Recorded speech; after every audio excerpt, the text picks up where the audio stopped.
Kajian Kitab.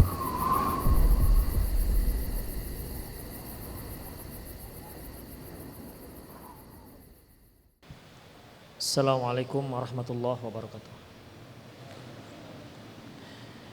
Innal hamdalillah nahmaduhu wa nasta'inuhu wa nastaghfiruh wa na'udzu billahi min shururi anfusina wa sayyiati a'malina may yahdihillahu fahuwal muhtadi wa may yudlil falan tajida lahu waliyyan mursyida. Asyhadu an la ilaha illallah wahdahu la syarika lah wa asyhadu anna Muhammadan abduhu wa rasuluh alladzi la nabiyya ba'dah. Wa qala Allah subhanahu wa ta'ala ya ayyuhalladzina amanu taqullaha haqqa tuqatih wa la tamutunna illa wa antum muslimun. Ya ayyuhalladzina amanu taqullaha wa qulu qawlan sadida yuslih lakum a'malakum wa yaghfir lakum dhunubakum wa man yuti'illaha wa rasulahu faqad faza fawzan 'azima. Ya ayyuhan nasu taqu rabbakumul ladzi khalaqakum min nafsin wahidah wa khalaqa minha zawjaha wa batha minhuma rijalan katsiran wa nisaa'a wattaqullaha alladzi tasaaluna bihi wal arham innallaha kana 'alaikum raqiba. Amma ba'du, inna astaqal hadithi kitabullah wa khairal hadi hadi Muhammad sallallahu alaihi wasallam wa syarrul umur muhdatsatuha wa kullu muhdatsatin bid'ah wa kullu bid'atin dhalalah wa kullu dhalalatin finnar. Qala muallif al-Imam al-Bukhari rahimahullah, babu sibabil abid, bab mencela hamba sahaya. Anil Ma'ruf bin Suwaid, dari Ma'ruf bin Suwaid, qala, dia berkata, ra'aitu Aba Dzarrin wa alaihi hullatun wa ala ghulami hullah. Aku melihat Abu Dzar, dia memakai hullah. Hullah telah kita bahas, yaitu pakaian satu setel, atas dan bawah. Tidak dikatakan hullah kecuali dua helai pakaian, untuk bagian bawah dan untuk bagian atas. Dan dia memang satu setel. Ya. Kalau dia tidak satu setel, berarti tidak dikatakan hullah. Kata Ma'ruf, Al-Ma'ruf melihat Abu Dzar dan hamba sahayanya memakai hullah. Wa fi riwayatin wa alaihi thawbun wa ala ghulami hullah. Dalam satu riwayat, Abu Dzar memakai thawb, yaitu memakai kain, sementara hamba sahayanya memakai hullah, yaitu pakaian satu setel, atas bawah. Faqulna, kami berkata, law akhadta hadha wa ataita hadha ghairah kanat hullah. Seandainya engkau ambil yang ini dan engkau berikan yang itu, engkau ambil yang ini dan engkau berikan yang ini, niscaya engkau memakai hullah. Berarti engkau sudah memakai hullah, yaitu pakaian atas dan bawah satu setel. Fasa'alnahu an dzalik. Kami pun bertanya kepada beliau tentang hal itu. Faqala inni sababtu rajulan fasyakani ila Nabi SAW. Dia berkata, saya mencela seorang lelaki, lantas dia mengadu kepada Rasulullah sallallahu alaihi wasallam. Faqala li, Nabi mengatakan kepadaku, ayyartahu bi ummih, apakah engkau mencela ibunya? Faqultu na'am, iya, aku katakan iya. Summa qala, lantas beliau mengatakan, inna ikhwanakum khawalukum, sesungguhnya saudara-saudara kalian itu berada di bawah tanggung jawab kalian, berada di bawah kendali kalian. Ja'alahumullahu tahta aidikum, di mana Allah telah memberikan mereka, menetapkan mereka berada di bawah kuasa kalian. Faman kana akhuhu tahta yadaih, barang siapa yang saudaranya ada di bawah tanggung jawabnya, di bawah kendalinya, falyut'imhu mimma ya'kul wal yulbishu mimma yalbis, hendaklah dia memberinya makan dengan makanan yang dia makan, dan dia berikan pakaian apa yang dia pakai. Wala tukallifuhum ma yaghlibuhum, jangan dia bebani mereka dengan pekerjaan yang tidak sanggup mereka lakukan. Fa in kallaftumuhum, kalau ternyata memang harus kalian bebankan juga, maghlibuhum, yang enggak sanggup dia lakukan, fa'ainuhum, maka hendaklah kalian bantu pekerjaan tersebut. Ikhwah rahimanallahu wa iyyakum. Kali ini Imam Al-Bukhari rahimahullah mengkhususkan tentang perkara mencela seorang hamba. Beliau bertujuan, ikhwah, untuk mengingatkan para majikan-majikan yang memiliki para hamba. Maksud beliau mengingatkan bahwasanya jangan kalian cela hamba sahaya. Kalau hamba sahaya yang statusnya bisa diperjualbelikan, hal ini dilarang dalam Islam. Bagaimana lagi dengan orang-orang yang kita upah, orang-orang yang posisi dia sebagai pegawai kita, atau para pembantu-pembantu kita yang mereka itu bukan hamba sahaya. Apabila hamba sahaya saja dilarang mencela mereka, ya, dilarang mencela mereka. Mencela ini biasanya konotasinya meremehkan, ya, meremehkan. Apakah terkait dengan status, apakah terkait dengan fisik, atau terkait dengan cacat dan tidak cacatnya, atau terkait masalah warna kulit,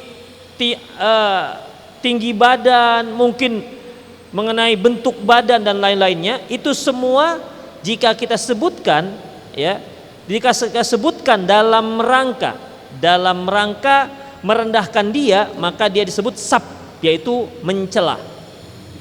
Ya, maka dikatakan mencela. Ikhwah, ada orang yang bermata agak bulat, ada orang yang bermata sipit. Bisa saja bentuk ini menjadikan bahan celaan. Sipit misalnya, bisa saja sipit ini bisa dijadikan bahan celaan. Baik menyebutkan tentang bulatnya matanya, kalau orang Medan bilang mata jengkol, ya, atau dia sebut mata sipit, sebenarnya ya apa yang dia sebutkan benar. Tetapi penyebutan itu dalam rangka meremehkan dia, maka ini masuk dalam kategori mencela. Ya, mencela, meremehkan dia. Makanya secara prinsip Allah Subhanahu wa taala firman, la yaskhar qaumun min qaumin asa ayyakunu khairum minhum. Janganlah satu kaum meremehkan kaum yang lain, karena bisa saja kaum yang diremehkan itu lebih baik ketimbang yang meremehkan. Dan kemudian ikhwatiddin, dalam masalah ini, ya, prinsip Islam ataupun di antara maqasidus syar'i, di antara maqasidus syar'i, tujuan Islam, tujuan diturunkannya syariat Islam adalah tahdzibul akhlak, memperbaiki akhlak. Kemudian tazkiyatun nafs, membersihkan diri kita dari berbagai macam kotoran-kotoran dosa. Dan juga nasrul mahabbah, untuk menyebarkan kasih sayang dan rasa cinta di antara sama umat manusia. Itu sebenarnya inti daripada syariat Islam. Makanya Rasulullah sallallahu alaihi wasallam menyebutkan dalam hadis yang diriwayatkan oleh Imam Ahmad, beliau mengatakan, innama bu'ithtu liutammima masalihal akhlaq, salihah al akhlaq. Aku itu diutus untuk memperbaiki akhlak manusia. Ya. Adapun mencela berarti ini bertentangan dengan tujuan pentasyri'an, tujuan syariat Islam. Karena dengan mencela merupakan salah satu tanda orang yang berakhlak buruk. Dengan mencela akan merusak ukhuwah sesama kaum muslimin. Siapapun orangnya pasti tidak suka kalau dia diremehkan. Pasti dia tidak suka kalau dia dicela. Pasti dia tidak suka kalau diperolok. Ya. Tidak suka. Oleh karena itu ikhwatiddin, ya, Allah Subhanahu wa taala melarang, la yaskhar qaum min qaumin. Jangan satu kaum itu mencela kaum yang lain. Karena kalau dicela, meremehkan satu kaum, pasti akan merusak hubungan ukhuwah. Ya. Seorang ketika dia meremehkan orang lain atau dia ingin mencela orang lain, pasti dia menyebutkan sesuatu yang kira-kira itu suatu hal yang bisa dijadikan bahan untuk merendahkan dia. Adapun sesuatu yang meningkatkan nama baik dia, itu nggak meremehkan namanya. Ya, itu namanya nggak meremehkan. Baik, kemudian ikhwatiddin, mencela itu adalah perbuatan lisan. Ya, perbuatan lisan. Allah Subhanahu wa taala firman, "Wa qul li'ibadi yaqulu lati hiya ahsan." Katakan kepada hamba-hambaku, wa qul li'ibadi. Wahai Muhammad, katakan kepada hamba-hambaku, yaqulu lati hiya ahsan. Hendaklah dia mengucapkan sesuatu yang baik. Innasyaitana yanzaghu bainahum. Sesungguhnya syaitan itu merusak hubungan di antara kalian. Coba bayangkan ikhwatiddin, Allah menyebutkan hendaklah dia mengucapkan yang baik, karena setan bisa merusak hubungan antar sama manusia. Dari mana itu? Dari lisan, ya, dari ulah lisan, dari ucapan, ataupun di antara ulah ucapan yang bisa merusak hubungan manusia itu dengan mencela, meremehkan dan lain-lainnya. Ini merupakan modal iblis untuk merusak hubungan antar sesama kaum muslimin. Kemudian ikhwatiddin, Rasulullah sallallahu alaihi wasallam mengatakan,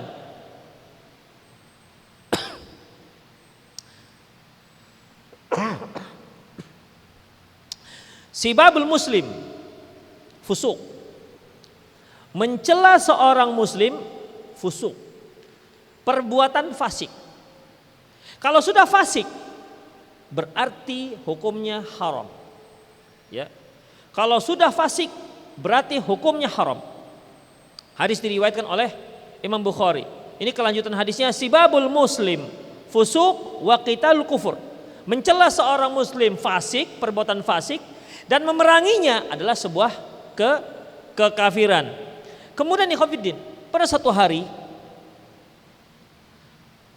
hari Abdullah bin Umar melihat Ka'bah. Abdullah bin Umar melihat ke arah Ka'bah. Apa katanya? Ma'a'adhamuki wa ma'a'adhamu hurmatuki. Sungguh Ka'bah engkau ini sangat agung dan sangat terhormat. Kemudian dia katakan lagi, wal mu'min. Adapun seorang yang mukmin, a'adhamu hurmatan indallahi minki. Tetapi seorang mukmin lebih mulia, lebih terhormat di sisi Allah ketimbang engkau. Itu dikatakan kepada Ka'bah. Ya. Kalau ada seorang mencela Ka'bah, Ka'bah kiblat seorang muslim. Ya. Adapun memang Ka'bah adalah satu kiblat seorang muslim, kiblat kaum muslimin, sangat dimuliakan dan sangat terhormat.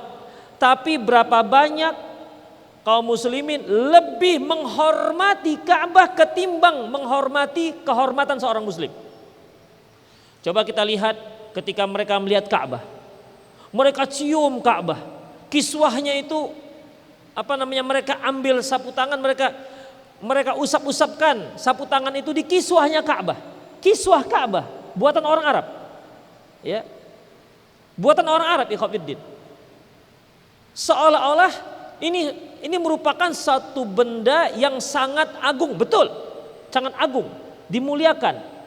Tetapi mengapa kita lebih meremehkan kaum muslimin ketimbang Ka'bah?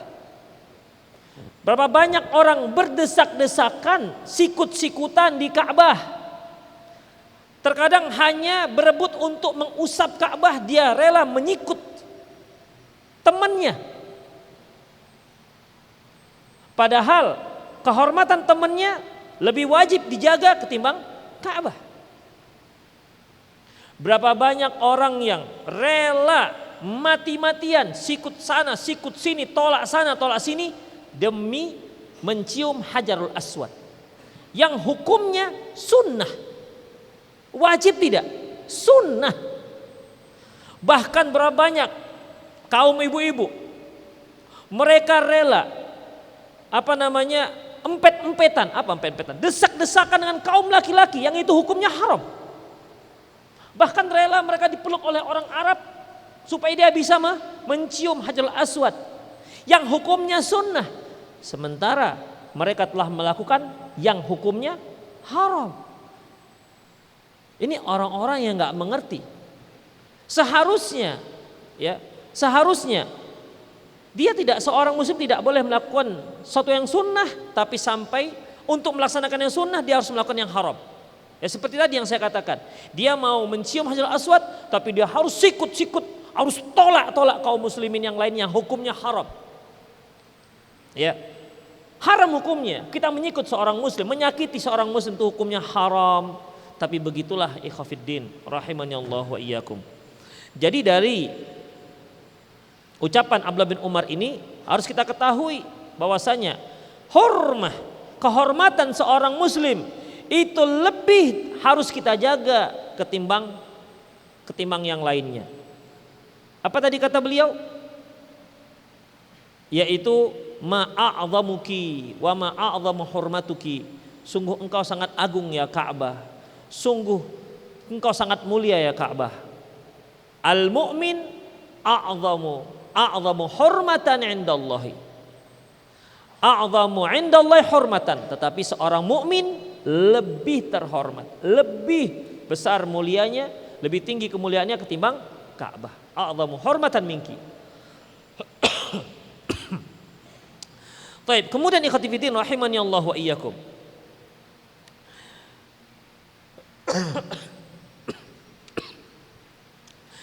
Kemudian itu mencela orang yang hidup. Mencela orang yang hidup adalah perbuatan dosa. Bahkan mencela orang yang sudah meninggal pun sebuah perbuatan dosa.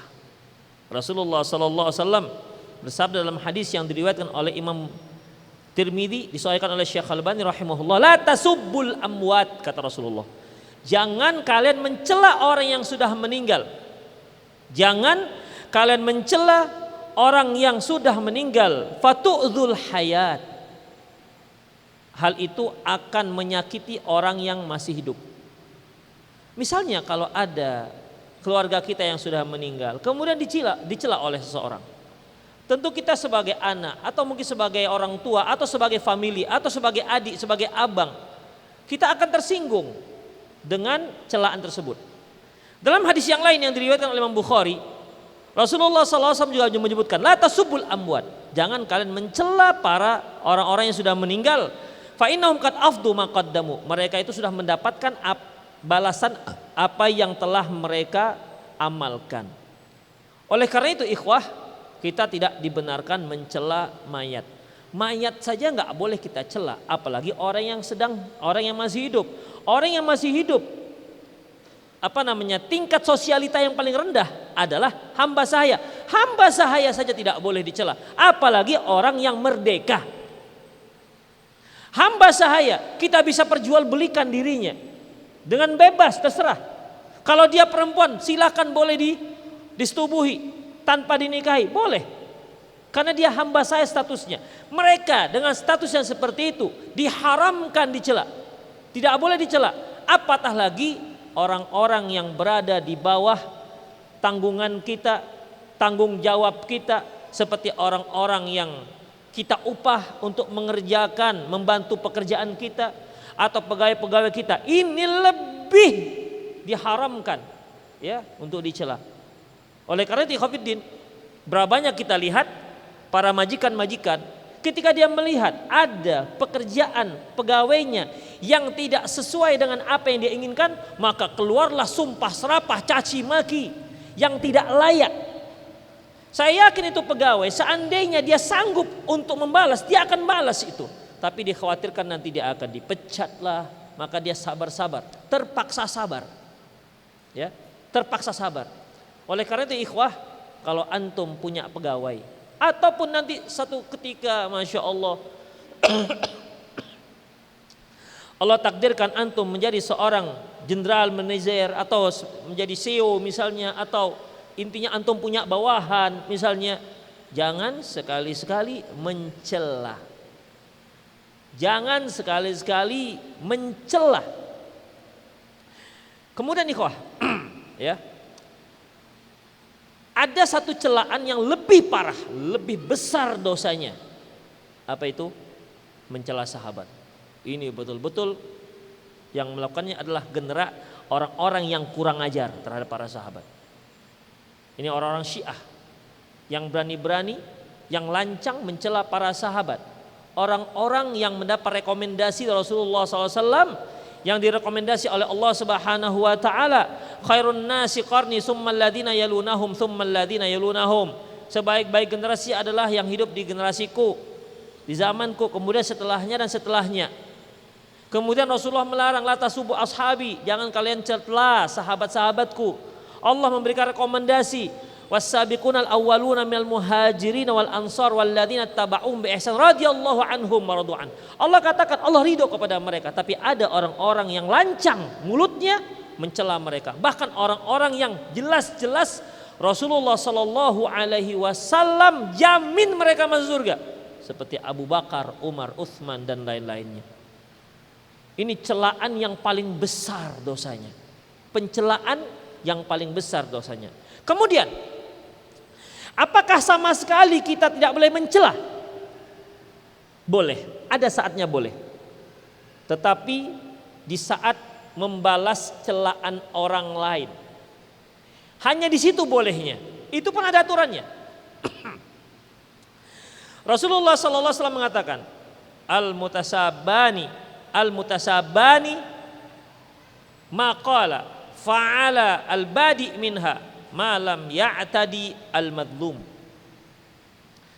Dua orang yang saling mencela, maka dosanya kepada orang yang ditimpakan kepada orang yang memulai. Malam ya'tadi al-madlum, selama orang yang dicela pertama tidak membalas dengan celaan yang berlebihan. Misalnya ini contoh ya, apa biasa kalimat mencela? Mencela, pakai bahasa hewan aja.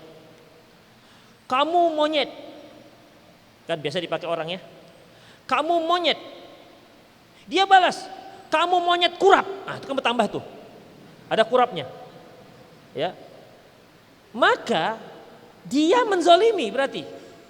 Tapi kalau dikatakan kamu monyet, kamu juga monyet, itu masih dibolehkan bagi orang yang dicela. Dosanya itu dibebankan pada orang yang pertama memulai. Makanya hati-hati ikhwatiddin. Karena cenderungnya kalau kita main balas, cenderungnya kita itu agar membalas dengan yang lebih menyakitkan. Itu dia. Kamu monyet, kamu induknya monyet. Begitu. Bisa begitu. Ya. Tetapi ikhwatiddin, yang terbaik bagaimana? Terbaik nggak membalas. Sama sebagaimana yang pernah kita kaji tentang masalah memukul. Kalau ada orang memukul kita, boleh kita balas dengan pukulan yang sama. Tapi ingat, jangan melebihi pukulan yang dia terima. Kalau dia melebihi, maka dia telah menzolimi. Sama dengan mencela begitu. Kita boleh membalas, boleh, ya, boleh membalas, boleh. Tetapi lebih baik memaafkan atau tak usah membalas. Kamu monyet, salah lihat antum, manusia ini, begitu. Tak usah membalas. Makanya Allah Subhanahu wa taala menyebutkan, ya, dalam surat Surah ayat 39-40, walladzina idza asabahumul baghi hum yantasirun, dan orang-orang yang terzolimi dan mereka membela diri. Boleh. Seorang yang terzolimi dia boleh membela dirinya dengan ikut memukul kalau dia dipukul, ya. Tetapi dan wajazaa'us sayyi'ah sayyi'atum mitlaha. Wajazaa'us sayyi'ah sayyi'atum mitliha. Dan balasan perbuatan buruk yaitu perbuatan buruk yang sama. Ingat, setimpal, nggak boleh melebihi. Tetapi faman afa wa aslaha fa ajruhu 'ala Allah. Innahu la yuhibbuz zalimin. Tetapi barang siapa yang memaafkan dan berbuat baik, islah, maka dia mendapatkan pahala dari Allah Subhanahu wa taala. Sesungguhnya Allah tidak suka dengan orang-orang yang menzolimi, orang-orang yang zolim. Ikhwah, saya ulangi, boleh mencela tapi dalam rangka memberikan balasan dari celaan yang diterimanya, dengan catatan tidak boleh melebihi dari celaan yang dia terima. Kalau dia terima dan dia balas dengan celaan yang lebih, berarti dia telah berbuat zolim. Ya, telah berbuat zolim. Kalau dia sekedar membalas dan membalasnya sama, maka dosanya ditimpakan kepada siapa tadi? Yang pertama memulai. Yang pertama memulai. Tetapi kalau dia membalas sudah lebih, maka kelebihannya itu dosa bagi si yang membalas. Oleh karena itu Khofiddin, Islam walaupun membolehkan membalas tapi tidak menganjurkan. Anjuran syariat Islam yaitu memberi maaf. Itu dia. Lebih apa namanya? Lebih selamat, lebih ahwat, lebih safe dia. Ya, jangan sampai kita melakukan tindakan kezoliman dengan alasan membalas. Ikhwati fillah rahimani Allah wa iyyakum. Taib. Dari Al-Ma'rur bin Suwaid, dia berkata, aku melihat Abu Dzar wa alaihi hullah. Aku melihat Abu Dzar, dia memakai pakaian hullah.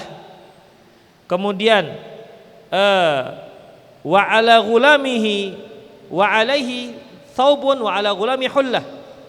Dalam riwayat yang lain dia memakai pakaian, ya, gamis, sementara hamba sahayanya juga memakai hullah. Faqulna law akhadta hadza wa ataita hadza ghairu lakanat hullatan. Seandainya engkau ambil hullah ini, engkau ambil pakaian si hamba sahayamu, kemudian engkau pakai, tentunya engkau memakai hullah. Ya.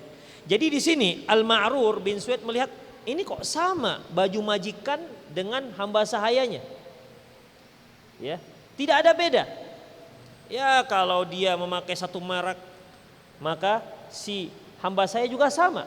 Makanya kami bertanya, fasa'alnahu. Kami bertanya, mengapa Anda memakai pakaian yang sama persis seperti pakaian yang dipakai oleh hamba sahaya Anda? Kan umumnya yang namanya majikan itu tidak ingin pakaiannya sama dengan hamba sahaya.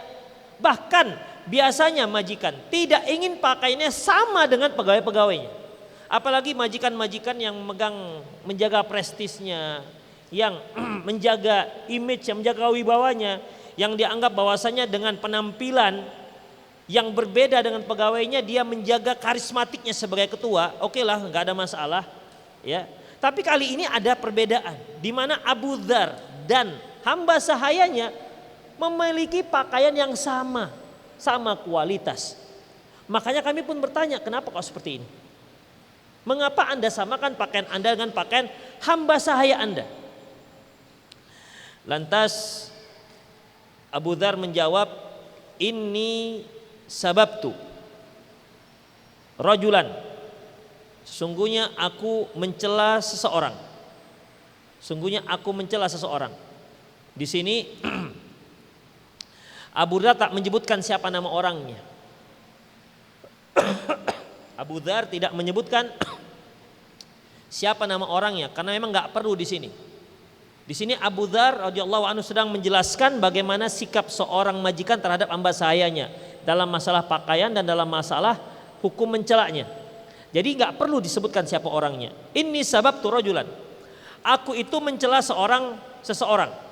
Dalam riwayat yang lain, ikhwafiddin, dalam riwayat yang lain yaitu ayyartuhu bi ummih. Aku mencelanya dengan menyebut ibunya. Dalam hadis yang lain disebutkan Abu Dzar memanggilnya dengan ibunya, dengan sebutan ya ibnu Sauda, wahai anak wanita hitam.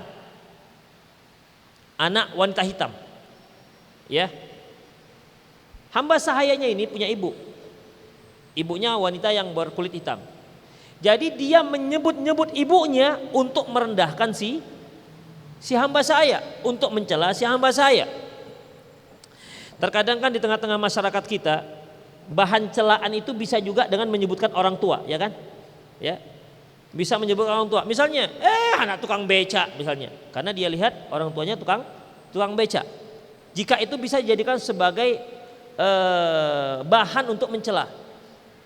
Anak tukang bakwan loh misalnya. Ya. Ini namanya mencela. Dicela dengan menyebutkan status orang tuanya. Ya. Inilah yang dilaporkan oleh seorang yang dicela oleh Abu Dzar radhiyallahu anhu. Kemudian fasyakani ila Nabi sallallahu alaihi wasallam. Lantas dia pun melaporkan aku. Karena dia telah mencela si hamba sahayanya. Bayangkan ikhwatiddin, hamba sahaya mendapat layanan oleh Rasulullah sallallahu alaihi wasallam. Dia hamba sahaya. Sehingga Rasulullah SAW menegur Abu Dzar, pemilik si hamba sahaya. Kalau sekarang agak susah ikhwatiddin. Ketika kita menjadi seorang yang terzolimi, kita bawahan, kemana kita mau melaporkan kezoliman tersebut?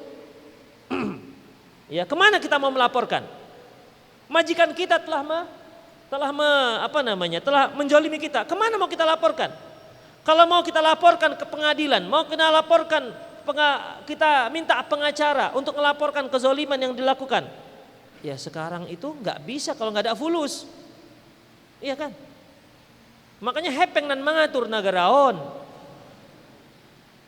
Nggak ada fulus, gimana kita mau menggugat? Gimana kita mau melaporkan? Ya sekedar melapor. Ikhwah, antum kehilangan sepeda motor, antum lapor ke polisi, langsung diproses? Enggak langsung. Mungkin nggak digubris. Tahu antum kapan kalau dia mau menggubris? Tahu kira-kira? Supaya tetap ditindaklanjuti, diapain? Yang jelas saja, coba. Itu dia. Kalau kering, nggak licin. Demikian ikhwatiddin. Jadi dalam masalah ini ya kita mau bilang apa? Lihat pada zaman Rasulullah SAW, hamba sahaya yang diperjualbelikan ketika dia merasa terzolimi karena dia dicela dengan ibunya. Masya Allah tuh kan. Kita yang mungkin dia pegawai dicela dirinya, emaknya, bapaknya, keluarga, mau kemana kita mau ngelapor? Nggak ada sidang mahkamah untuk menyelesaikan masalah ini. Mungkin kalaupun kita datang ke hakim, Pak Hakim, emak saya dicela dia, alah pulang. Itu aja pun demikian. Ya, tapi ternyata pada zaman Rasul itu luar biasa. Hamba sahaya melaporkan tuannya karena telah mencela ibunya. Masya Allah itu ya. Berarti masalah mencela pada waktu itu bukan perkara yang ringan. Menunjukkan gimana luar biasanya akhlak generasi pada waktu itu. Bagi mereka mencela ibu itu suatu hal yang luar biasa, sehingga layak untuk dilaporkan. Seperti ikhwah, sabda Rasulullah sallallahu alaihi wasallam, "Wa min akbaril kabair yasubur rajul walidayh." Di antara dosa besar yang terbesar adalah seorang mencela kedua orang tuanya. Kalau sahabat bertanya, "Ayasubbur rajul walidayh?" Ya Rasulullah, apa ada orang yang mencela kedua orang tuanya? Muncul pertanyaan ini. Karena apa? Karena sangat langka kalau ada anak mencela orang tuanya. Sangat langka. Sampai-sampai sahabat, apa ada? Tega dia, berani seperti itu, apa ada ya Rasulullah? Itu menunjukkan ikhwah bagaimana baktinya anak pada orang tuanya pada saat itu. Kalau sekarang kita sebutkan hadis ini, ada orang mencela kedua orang tuanya, nggak akan ada yang mengatakan apa ada, nggak akan ada. Pertanyaan itu nggak ada. Ya, pertanyaan seperti itu nggak ada lagi. Kenapa? Sudah biasa. Sudah biasa. Sama seperti tadi itu. Dia dicela orang tuanya dicela, dilaporkan kepada Rasulullah SAW. Dalam riwayat yang lain, ikhwafiddin, faqala lin Nabi sallallahu alaihi wasallam, Rasulullah berkata, ayyartahu bi ummih, kamu cela dia dengan menyebut ayah, dengan menyebut ibunya, kata Rasulullah. Qultu na'am, kata Abu Dzar, benar ya Rasulullah. Ini juga menunjukkan kejujuran generasi sahabat. Kalau kita ikhwafiddin, jangankan dipanggil Rasulullah, dipanggil presiden, dipanggil kepala sekolah, betul kau curi? Jawabannya apa? Mana? Begitu kan? Mana? Siapa bilang? Gak, tidak mengaku. Seringnya begitu. Ya, seringnya begitu. Ini tanya Rasulullah, sangat jujur. Naam ya Rasulullah. Aku telah mencela dia dengan menyebutkan ibunya. Diakui oleh Abu Dzar. Ikhwah, kalau masyarakat seperti ini luar biasa. Ya, luar biasa, jujur. Dia salah ya sudah, ngaku salah. Gak perlu dia merasa benar sendiri ataupun dia menyembunyikan dosa yang telah dia lakukan. Ayyartahu bi ummih, kamu cela dia dengan menyebutkan ibunya, yaitu dengan menyebutkan ya benar sauda, anak perempuan hitam, nah, gitulah kira-kira. Hei anak perempuan hitam. Dan memang betul emaknya hitam. Ya. Tapi penyebutan hitam itu sebagai meremehkan. Seorang ibu suka enggak dia tinggi, langsing, kurus. Ini body yang menjadi idaman ibu-ibu sekarang. Karena biasa ibu-ibu kalau sudah nikah setahun, 2 tahun, kembang dia. Ya, bulat. Tambah tinggi enggak mungkin. Jadi besar ke samping, bulat jadinya.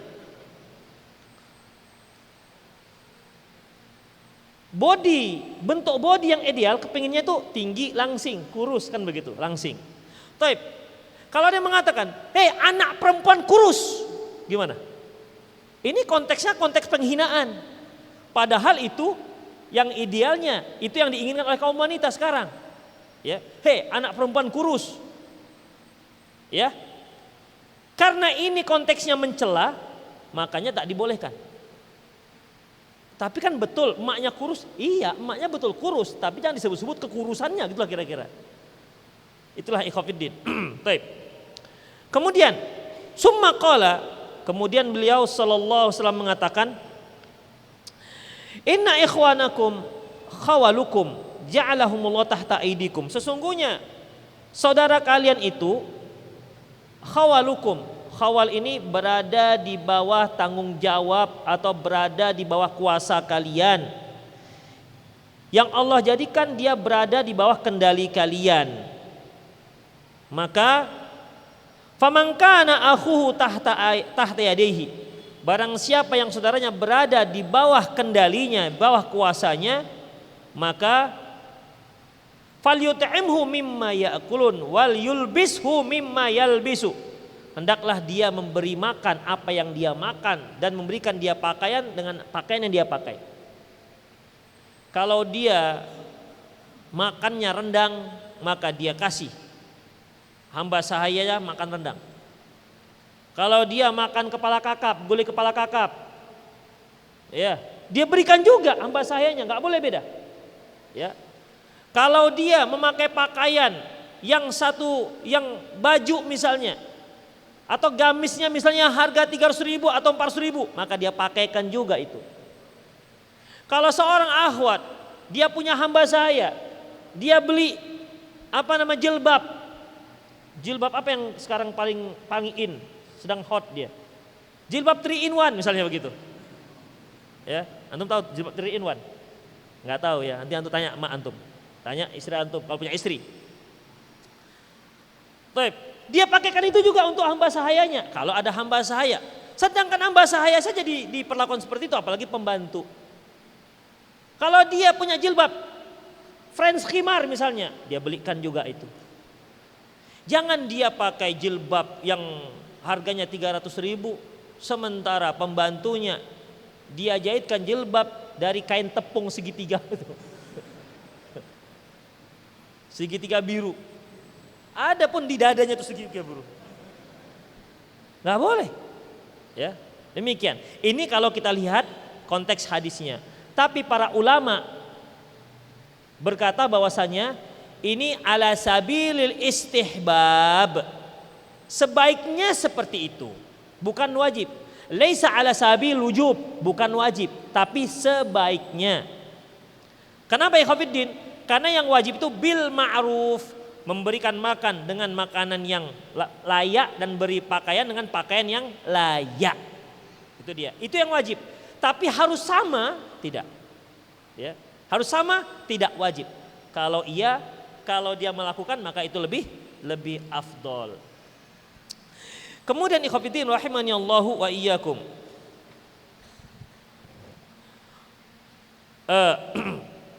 Wala tukallifuhum ma yaghlibuhum fa in kallaftumuhum ma yaghlibuhum fa'inuhum. Janganlah dia membebani tugas yang berat yang enggak bisa dilakukan, tapi kalau memang kamu bebankan dia dengan tugas yang berat, maka bantulah dia menyelesaikan tugasnya tersebut. Kalau kita lihat bagaimana Abu Dzar memperlakukan hamba sahayanya dengan memakai pakaian yang sama, ini menunjukkan kewaraan para sahabat. Sebagaimana hadis yang lalu, ya, yang telah kita baca bahwasanya mereka mengatakan lebih baik sesungguhnya harta dunia ini itu hina, tidak ada apa-apanya. Lebih baik aku beri mereka harta dunia ini ketimbang aku nanti di hari akhirat mereka tuntut, daripada nanti di hari akhirat mereka menuntut aku dikarenakan aku menzalimi dia. Oleh karena itu ala sabil ahwat, supaya mereka berhati-hati, wara, akhirnya udahlah disamakan aja, makanannya sama, pakaiannya sama. Itulah para sahabat. Satu hal lain ikhwatiddin, para sahabat itu generasi yang luar biasa yang cepat bertaubat. Ya, yang cepat bertaubat. Ketika Rasulullah SAW mengatakan ayar tahu bi ummi, kamu cela dia dengan menyebutkan ibunya. Lantas Rasulullah katakan inna fika kamrun fika jahiliyah ya Abu Dzar. Kamu itu seorang yang masih ada sifat jahiliyahnya. Karena apa? Mencela ibu seseorang. Ya. Disitulah Abu Dzar radhiyallahu anhu segera taubat kepada Allah Subhanahu wa taala, dan ini prakteknya, di mana baju yang dia pakai sama dengan baju yang dipakai oleh hamba sahayanya. Itu menunjukkan bagaimana mereka itu cepat sekali taubatnya. Ketika diingatkan langsung mereka bisa menerimanya. Ya. Inilah hati para sahabat yang luar biasa bersihnya. Hati yang bersih, ketika ada satu noda hitam yang merupakan dosa dan dia diberitahu akan dosa tersebut, itu segera dia akan hilangkan. Beda dengan hati orang-orang yang sudah hitam karena sudah terlalu banyak dosa yang dia lakukan. Sehingga kalau dia diberitahu tentang dosa tersebut, dia anggap biasalah, sudahlah.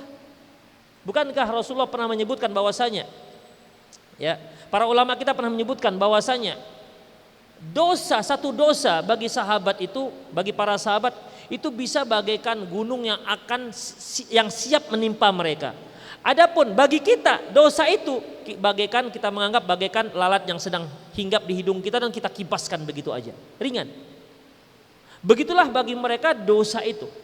Bagi mereka satu hal yang besar yang yang sangat menakutkan. Mungkin bagi kita sekarang satu hal yang biasa-biasa saja. Dikarenakan memang saking seringnya kita melakukan dosa-dosa tersebut. Oleh karena itu ikhwatiddin, sangat tidak layak dan sangat kurang ajar kalau ada orang-orang yang berani mencela para sahabat. Apa dasar dia mencela para sahabat? Apa hebatnya dia? Sehingga dia berani-berani mencela para sahabat. Di mana rupanya posisi dia di hadapan Allah Subhanahu wa taala? Apa dia yakin masuk ke dalam surga? Sahabat sudah dijamin oleh Allah Subhanahu wa taala masuk ke dalam surga. Demikianlah ikhwatiddin rahimani Allahu wa iyyakum. Satu hadis lagi. Dari Abi Hurairah, an Abi Hurairah radhiyallahu anhu qala a'inul amil min amalih. Tolonglah, bantulah amil kalian, pegawai-pegawai kalian, pembantu-pembantu kalian dalam melaksanakan tugasnya. Wa inna amilallah la yakhibu. Sesungguhnya orang yang bermuamalah terhadap Allah la yakhib, yaitu tidak akan rugi. Artinya begini ikhwatiddin, rahimani Allah wa iyyakum. Seorang yang membantu tugas pembantunya, mungkin dikarenakan dia memberikan tugas agak berat, kemudian dia bantu, maka dia sama seperti sedang melakukan membantu ataupun sedang ta'awun alal birri wat taqwa, sedang membantu dalam kebaikan dan ketakwaan. Dan dia sedang bermuamalah dengan pembantunya dengan muamalah yang dicintai oleh Allah Subhanahu wa taala. Makanya inna amilallah, ya, para pembantu-pembantu Allah, ya, la yakhib, dia tidak akan pernah merasa rugi. Dia tidak akan pernah merasa rugi. Kemudian ikhwatiddin, sekarang kita lihat apa hubungan antara hadis ini dengan bab. Bab tadi kan menyebutkan bab mencela pembantu. Hadis yang kedua ini sama sekali nggak menyebutkan masalah mencela. Ya, hadis yang kedua ini tidak menyebutkan sama sekali masalah mencela. Ini terkait dengan bagaimana kita bermuamalah dengan pembantu kita. Bantu dia kalau memang tugasnya berat. Tidak ada masalah cela mencela. Apa hubungannya? Apa korelasinya antara bab dengan hadis ini? Korelasinya ikhwatiddin, seorang majikan yang senantiasa membantu tugas pembantunya, dia tidak akan mencela. Ya, dia tidak akan mencela. Ini biasanya celaan ini muncul dari orang-orang yang menugaskan tugas berat kepada pembantunya, kemudian dia cela kalau tugasnya itu tidak beres dilakukan oleh si pembantu. Kemudian di sini juga amilallah, yaitu sedang bermuamalah dengan Allah Subhanahu wa taala. Demikian ikhwatiddin rahimani Allahu wa iyyakum. Itu saja untuk sore hari ini. Aku qouli hadza wastaghfirullah li wa lakum wal sal muslimin innahu wal ghafurur rahim. Silakan jika ada yang ingin bertanya.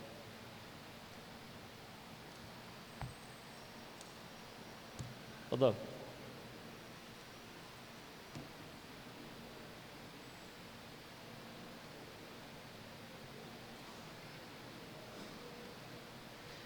Kirimkan ke pesan singkat 0859 ya, 59 ya. Lupa saya. 0895 6113 Baik, kita bacakan, sudah banyak yang masuk. Banyak sekali pun, bukan banyak lagi. Masuk jam 7.17. Ini kan jam 7.48. Ya, kita mulai dari jam 7.47. Bagaimana hukumnya mendatangi acara tahlilan 3 hari kematian di mana si mayit adalah nenek sendiri? Sangat sulit untuk menghindari. Ikhwah, ya kalau antum sulit menghindari, tidak punya cara untuk menghindari, ya udah banyak-banyak istighfar pada Allah Subhanahu wa taala. Itu ajalah. Antum nggak bisa menghindar. Ingat, betul-betul nggak bisa menghindar. Bukan pura-pura nggak bisa menghindar. Ya, jika memang betul-betul antum memang nggak bisa menghindar, banyak-banyak istighfar pada Allah Subhanahu wa taala. Ustaz, bagaimana hukum menyetubuhi hamba sahaya yang ketika itu majikan dan hamba saya itu di zaman Rasulullah sama-sama beragama Islam? Apakah ini memang dibolehkan? Boleh. Kalau dia hamba sahaya, ya, pemiliknya laki-laki, hamba sahaya perempuan, boleh mereka melakukan hubungan intim. Tidak perlu pakai akad pernikahan. Tapi syaratnya tadi itu, majikannya laki-laki, hamba sahayanya perempuan, jangan laki-laki juga. Ya, maka dibolehkan. Apakah ini sebuah pelecehan? Enggak. Ya, ini bukan sebuah pelecehan. Karena umumnya hamba-hamba sahaya itu didapati dari mana? orang-orang kafir yang tidak mau menyerah kepada kaum muslimin. Ya, orang-orang kafir yang tidak mau menyerah pada kaum muslimin. Ini sebagai bentuk penghinaan kaum muslimin terhadap mereka yang nggak mau menyerah. Sebab kalau mereka menyerah, mereka nggak akan dijadikan hamba sahaya. Ya, dia masuk dalam kuasa Islam dan dia bayar jizyah. Yang jadi hamba-hamba sahaya mereka yang menentang, bahkan melawan.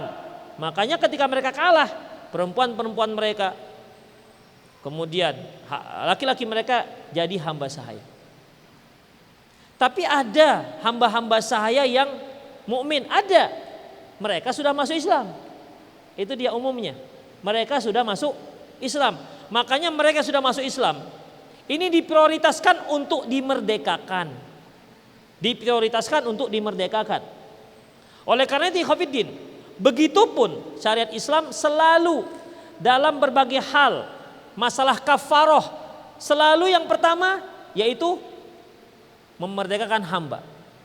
Dia bersumpah, dia langgar sumpahnya, maka memerdekakan hamba. Dia melakukan zihar, dia mau kembali dengan ziharnya, dia memerdekakan hamba. Apalagi dia mendatangi istrinya siang hari bulan Ramadan, dia memerdekakan hamba. Banyak sekali kafaroh itu. Yang pertama yaitu memerdekakan hamba. Makanya ikhwah, hampir punah yang namanya hamba saya dahulu. Karena asli dimerdekakan aja, dimerdekakan. Makanya para sahabat itu beli hamba saya dimerdekakan, beli hamba saya dimerdekakan. Kenapa ikhwatiddin? Karena kalau dia memerdekakan hamba saya, ya, dan dia menjadi merdeka dan hamba saya ini taat, maka si majikannya ikut mendapatkan pahala. Setiap sendi, setiap urat, setiap apalagi namanya darah yang orang yang merdekakan itu menghasilkan pahala bagi si yang merdekakannya. Apalagi dia menjadi seorang yang alim. Kan banyak hambanya para sahabat yang dimerdekakan menjadi alim. Seperti Nafi' Maula Ibnu Umar, seorang alim. Seolah ilmunya Abdullah bin Umar pindah ke Nafi', yaitu Maula Ibnu Umar, bekas hamba sahaya. Bayangkan, dia menjadi seorang alim, dia mengajar, ngalir terus pahalanya terhadap pada Abdullah bin Umar. Makanya para sahabat sangat antusias memerdekakan hamba sahaya. Kalau sekarang udah nggak ada, ya udah nggak ada. Antum jangan bermimpi mendapatkan hamba sahaya sekarang. Akhwat kita yang masih merdeka juga masih banyak nganggur, yang belum punya jodoh. Jadi nggak usah ngayal kemana-mana lah. Ustadz, mungkin untuk sebagai alternatif poligami, nggak usah. Ya, antum bujuk aja istri antum untuk nikah yang kedua, itu aja. Itu lebih bagus daripada antum mikir hamba sahaya. Kemana mau dicari hamba sahaya? Apakah boleh muadzin menyuruhkan sholat di rumah-rumah masing-masing saat adzan dikarenakan corona?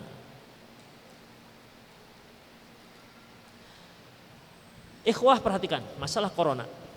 Ini masalah wabah ya. Wabah ikhwafiddin yang Rasulullah katakan la adwa wala tiarota. Tidak ada penyakit menular dan juga tidak ada anggapan sial. Pada prinsipnya tidak ada yang namanya penyakit menular. Tetapi menularnya itu dikarenakan izin Allah. Seandainya ada penyakit menular, lantas dari mana yang pertama itu munculnya? Yang pertama terkena itu tularan dari mana? Ya kan? Si A, si B terkena penyakit menular dari si A. Terus si A dari mana dapatnya? Enggak ada juga kan? Makanya la adwa, tidak ada penyakit menular. Tetapi Rasulullah juga mengatakan sebagai tindakan preventif, la adwa firra minal majzum firaraka minal asad. Kamu lari dari penyakit kolera sebagaimana kamu lari ketika melihat harimau. Ya. Makanya ketika kita melihat ada seorang terkena penyakit yang kira-kira menular, kita nggak yakini bahwasanya penyakit itu bisa menular sendiri. Tapi memang menular dikarenakan izin Allah Subhanahu wa taala. Makanya satu tempat ada yang tertular, ada yang tidak. Oleh karena itu sebagai tindakan preventif, firra minal majzum firaraka minal asad. Engkau lari dari penyakit menular kusta sebagaimana engkau lari ketika melihat harimau. Makanya kita tidak usah menjenguk orang yang kalau sakitnya sakit menular. Ya, itu namanya tindakan preventif. Karena Allah Subhanahu wa taala mengatakan ma asaba min musibatin fil ardi wala fi anfusikum illa fi kitabim min qabli an nabraha. Tidak ada satu musibah pun yang menimpa diri kalian dan menimpa bumi ini kecuali sebelumnya sudah tercatat oleh Allah Subhanahu wa taala. Itu ikhwatiddin. Makanya Rasulullah melarang kalau suatu wabah terjangkit suatu tempat yang daerah yang terjangkit wabah masyarakatnya tidak boleh keluar dan yang di luar nggak boleh masuk ke wilayah tersebut. Hanya itu yang ada. Adapun tidak boleh mengumandangkan adzan, tidak boleh tidak boleh mereka salat berjamaah. Ini tidak ada tuntunannya. Ya, tidak ada tuntunannya. Jadi seolah memang sangat takut dengan penyakit menular tersebut. Sampai sholat berjamaah pun nggak boleh, ataupun nggak mau. Ini tentunya tidak dibenarkan. Demikian, ya. Karena sebagaimana kita katakan tadi, Allah yang menularkannya, bukan kita. Makanya ketika terjangkit wabah, yang pertama yang kita lakukan berdoa kepada Allah. Itu yang pertama. Bukan tindakan isolasi, tindakan mengisolir semua segala macam. Itu nomor sekian. Yang pertama adalah doa kepada Allah, tawakal kepada Allah, mohon kepada Allah, minta perlindungan kepada Allah Subhanahu wa taala. Karena tidak ada satu musibah pun kecuali sudah ditulis oleh Allah Subhanahu wa taala. Itu yang pertama. Yang kedua baru tindakan preventif itu. Yang pertama kita doa kepada Allah. Kenapa? Pada prinsipnya la adwa, tidak ada penyakit menular kecuali dengan izin Allah Subhanahu wa taala. Baik, yang pertama doa kepada Allah, yang kedua tindakan preventif. Yang ketiga, kita harus pahami bahwasanya tidak muncul penyakit-penyakit seperti ini kecuali ulah kita sendiri. Zaharal fasadu fil barri wal bahri bima kasabat aydin nas. Muncul kerusakan di darat dan di lautan akibat ulah tangan manusia. Manusia itu makhluk yang sangat ganas ikhwatiddin. Dia manusia hidup di darat tapi rusaknya sampai ke laut. Makhluk yang paling ganas di laut ikan hiu, gak pernah dia merusak darat. Ya. Tapi manusia, masya Allah luar biasa. Ya. Ikan hiu mungkin makan manusia 2 atau 3. Manusia makan hiu hampir tiap hari. Ganas ikhwatiddin. Ya. Sampai laut pun dia rusak. Sebabnya apa? Ulah tangan manusia sendiri sebenarnya. Apa kata Rasulullah SAW dalam hadis yang diriwayatkan oleh Ibnu Majah dari Abdullah bin Umar? Beliau mengatakan aqbala alaina Rasulullah sallallahu alaihi wasallam. Rasulullah datang kepada kami wa yaqul dan berkata, "Ya ma'syaral muhajirin, khamsun idza butulitum." Ada 5 hal yang akan menimpa kalian. Wa a'udzubillahi an tudrikuhunna. Dan aku berlindung kepada Allah semoga 5 hal ini tidak menimpa kalian. Kemudian apa kata beliau? Nomor 1 yaitu walam ya'malul qaumun qattun walam ya'malul qaumun fahisyah hatta yu'linu. Tidaklah satu kaum melakukan perbuatan keji. Keji di sini perzinahan. Hatta yu'linu, sampai dia melakukan terang-terangan. Illa fasya fihimut ta'un, kecuali akan muncul penyakit-penyakit menular. Atau ta'un itu supa, kolera atau kusta. Ya, kusta. Muncul penyakit kusta. Wal auja, dan kelaparan-kelaparan yang belum pernah terjadi sebelumnya. Baik penyakit menular yang belum pernah sebelumnya ataupun kelaparan yang belum pernah terjadi sebelumnya. Semua akibat ulah manusia. Makanya kita lihat, ikhwah, kita lihat segala virus-virus yang muncul ini umumnya karena ulah kita yang melanggar syariat Allah Subhanahu wa taala. Coba perhatikan, flu babi. Ini gara-gara berzina. Sebelum flu babi. Flu burung. Ya kan? Sebelum itu HIV, AIDS bukan haid lain lagi, ya. HIV. Ya. Ini juga belum tertanggulangi. Kalau dulu penyakit Raja Singa, itu dia. Antum tahu Raja Singa? Udahlah, antum tengok di internet apa Raja Singa itu. Spilis misalnya. Ini penyakit-penyakit yang menyerang orang-orang yang melakukan perbuatan-perbuatan keji. Muncul ikhwafiddin. Nah sekarang ini Mbak Corona. Muncul virus seperti ini. Oleh karena itu ikhwafiddin, ini harus kita tanggulangi dengan apa? Pertama ya kita harus kembali kepada Allah, mohon ampun kepada Allah. Itu yang pertama. Ya. Bukan yang pertama pakai masker, mohon ampunnya nanti. Bukan begitu. Sampai orang rame-rame beli masker yang tadinya harga 1.000 jadi 10.000. Takutnya luar biasa. Lupa dia dengan yang menularkan penyakit itu dari orang ke orang. Demikian. Itu kalau terkait masalah corona. Jadi saya nggak ketahui adanya syariat sampai sampai orang tidak boleh ke masjid. Adapun yang di Mekah sekarang ini itu tidak ada umroh. Artinya orang luar Saudi nggak boleh masuk ke Mekah. Orang Saudi juga nggak boleh keluar dari Saudi. Itu dia. Sekarang juga Allahu a'lam. Ini masih belum jelas. Nanti kan Ramadan itu kan para mahasiswa Madinah, Ummul Qura kan pulang kampung ke Indonesia. Nggak tahu ini dibolehkan apa tidak oleh kerajaan Saudi. Itu ikhwatiddin. Itu yang preventif. Jadi bukan masjidnya. Di Masjidil Haram masih ada yang sholat. Tapi memang orang-orang umroh dari luar di-cut oleh kerajaan Saudi Arabia. Karena itu dia. Yang dalam tak keluar, yang luar tak masuk ke dalam. Apa itu? Untuk saya. Apa ini? Memerintahkan muadzin beliau pada malam yang sangat kalau ini ya kalau ini di mana Rasulullah SAW sunnahnya kalau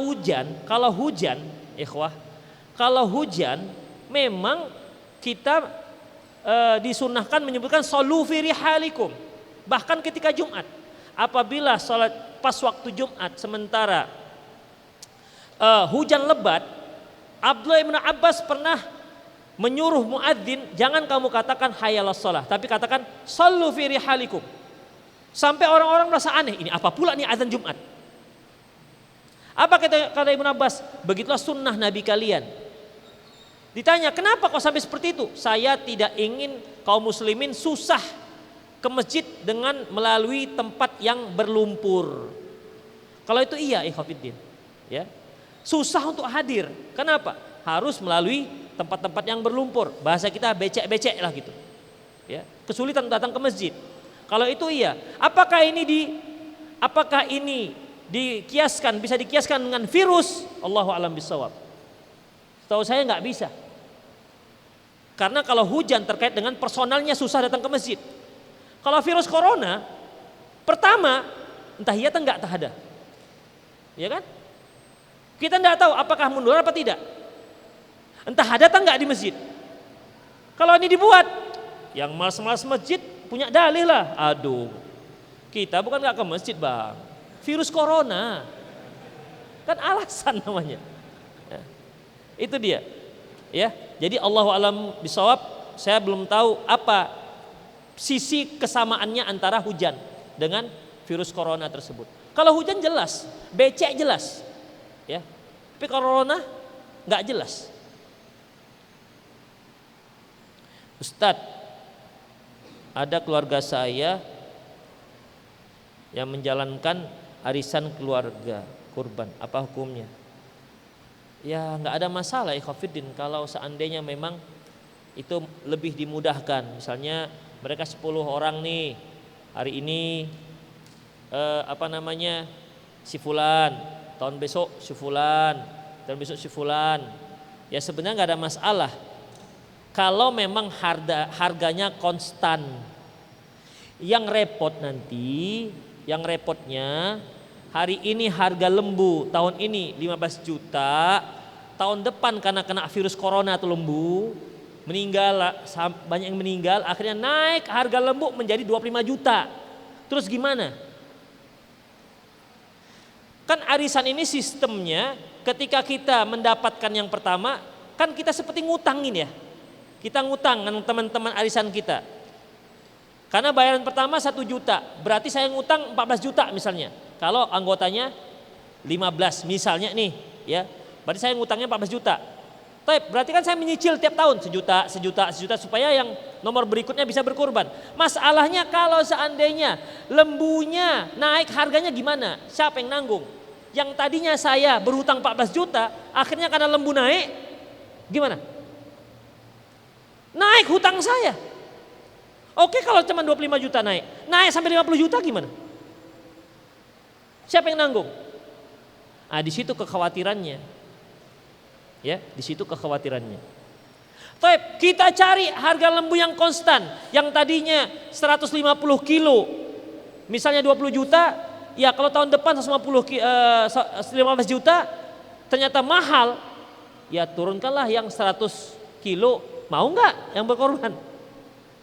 Akhirnya teman dia yang dapat yang pertama dapat 150 kilo, sementara dia tahun berikutnya hanya dapat lembu yang 100 kilo, mau nggak dia? Demikian. Jadi bagaimana? Ikhwah, anjuran saya walaupun kalau stabil harga nggak masalah, anjuran saya ndak usah.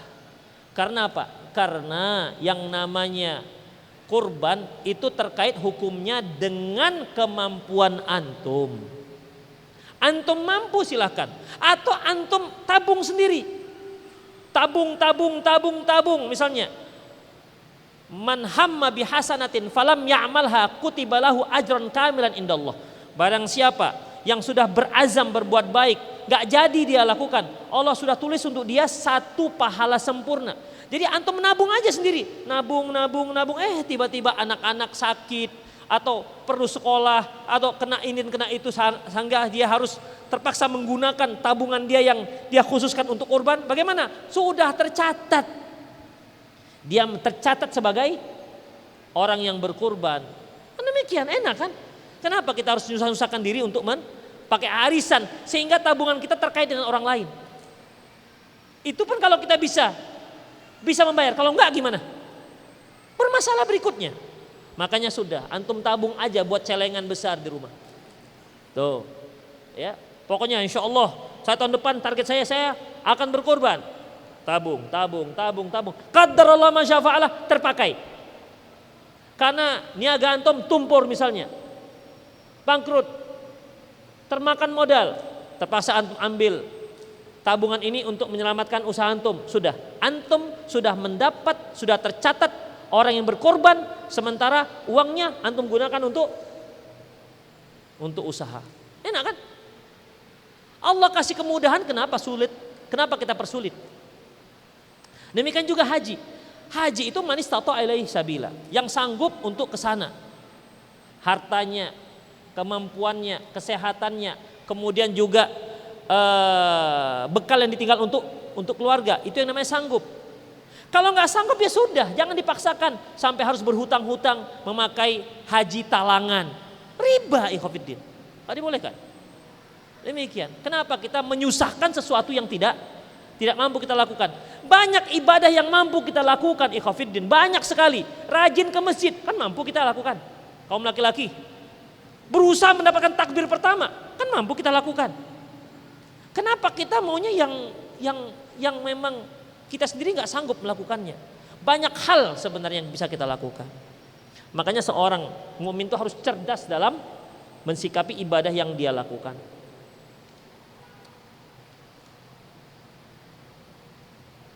Ustadz, dalam satu waktu seorang anak pernah kecewa dengan perlakuan orang tuanya terhadapnya. Dia tidak mencela keduanya, namun dia mendiamkan, merajuk. Apakah ini termasuk dosa besar? Ikhwah, perhatikan. Tidak dibolehkan antum memboikot orang tua. Ya. Rasulullah mengatakan la yahillu li muslimin ayyahjura akhahu fawqa thalath layalin. Tidak halal bagi seorang itu memboikot muslim yang lain lebih daripada 3 hari. Itu muslim yang lain, apalagi orang tua, nggak dibolehkan. Kalau antum kecewa, ya sudah, maafkan saja orang tua antum. Jangan-jangan antum lebih banyak mengecewakan orang tua antum ketimbang mereka mengecewakan antum. Kenapa? perbuatan yang kecil, kita anggap sudah satu hal yang sangat besar. Maafkan saja orang tua itu. Itu akan lebih baik. Kalaupun mungkin orang tua sudah kelewat, mungkin orang tua selingkuh, atau mungkin emaknya punya pacar, ini kan sudah kelewat namanya. Ya, jadi bagaimana ikhwah? Antum kalau memang faham, ngomong dengan orang tua. Ngomong dengan cara yang terbaik. Itu nasihat. Man ra'a minkum munkaran falyughayyir biyadihi. Barang siapa melihat kemungkaran dia rubah dengan tangannya, kuasanya. Orang tua bukan di bawah kuasa kita. Fa illam yastati fabilisani, kalau nggak sanggup dengan lisannya. Jadi gimana? Dia bicara baik-baik dengan kedua orang tuanya. Upayakanlah ikhwah fillah. Ya. Namun diamin orang tua, nak, diam aja, makan diam. Padahal orang tuanya itu yang menyediakan makanan. Dia makan, nak makannya nak, kan pergi begitu. Itu betul-betul anak durhaka kalau saya katakan itu. Kalau kecewa ungkapkan dengan cara yang baik apa kecewaannya pada orang tua. Demikian. Saya kira itu saja. Aku qouli hadza wa astaghfirullah li wa lakum wa lisal muslimin innahu wal ghafurur rahim. Subhanakallahumma wa bihamdik asyhadu an la ilaha illa anta astaghfiruka wa atubu ilaik. Wa akhiru da'wana alhamdulillahirabbil alamin. Assalamualaikum warahmatullahi wabarakatuh.